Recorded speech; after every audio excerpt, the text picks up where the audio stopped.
for a new doc or even, any doc, if you've been in a practice owner, if you've been in the business for a while, sometimes, when you have to have a correctional conversation with someone, Hmm. or any type of kind of leadership conversation, it can feel super dramatic or Hmm. emotionally charged. Hmm. And it can be more so than they really have to be. Why do you think that is? Why do you think there can be kind of this emotion and drama around these types of conversations? Yeah, I mean, I think humans are hard, right? I mean, I think Mhm. humans are extremely complex. When you're interacting with other people, you don't recognize maybe in the beginning that you're interacting with all of their childhood history, all of their past employment experiences, maybe their personal relationships, maybe the way that the dynamic is within an office.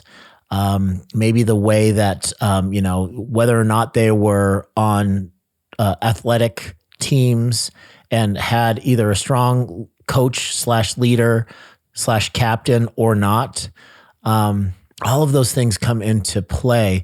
So I think that if you don't structure these types of conversations and your organization in the right way, with your expectations and your communication style and taking everybody's kind of,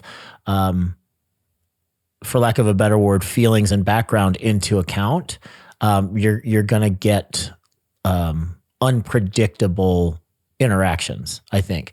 And again, humans are hard and these interactions are going to be unpredictable just by nature, but there are certain things that you can do in order to stabilize and make those interactions and those conversations more predictable for sure. So I guess first and foremost, a way to make things less emotional is to be very, very clear about your expectations. Make sure that everybody is buying into the culture that everybody co-authored together within your organization. So you have something to point back to. Like, for instance, if somebody their performance is low and you have an expectation for a different level of performance, you can point back to your expectations that were shared previously. The culture and the core values that you had agreed upon as a team. And if you are somebody that hasn't taken the time to really